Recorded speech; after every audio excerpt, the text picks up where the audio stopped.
After Artemis I and the challenges we had with the leaks, we took a pretty aggressive approach, as Charlie mentioned, to do some component level testing with some of these valves and the seals, and try to understand their behavior and their tolerance for surface finish and FOD or debris or scratches or something like that, right?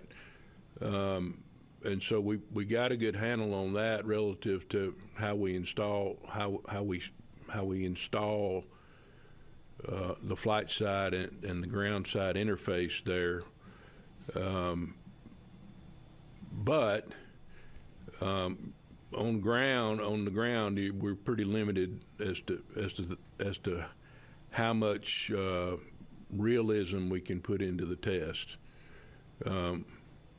And then at the end of the day, and what I would say to that is, we try to test like we fly, but this interface is a very complex interface, and when you're dealing with hydrogen, it's a small molecule, it's highly energetic, and we like it for that reason, and we do the best we can. And actually, this one caught us off guard, and the initial things that we were seeing, and the technical team felt like we either had some sort of misalignment or some sort of deformation or debris on the seal.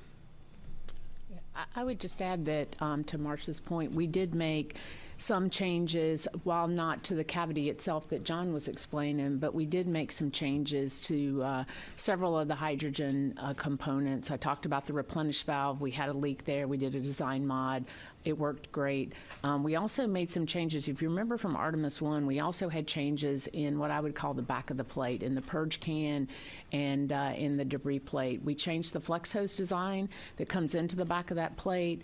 We took the way that some of the hardware was mounted and made it hard welds into the plate. We also took off some of the things that had a cantilevered load. That was some improvements we made during Artemis I, but we did make overall improvements to the ground side of the plate, and we did not see any hydrogen leaks there yesterday.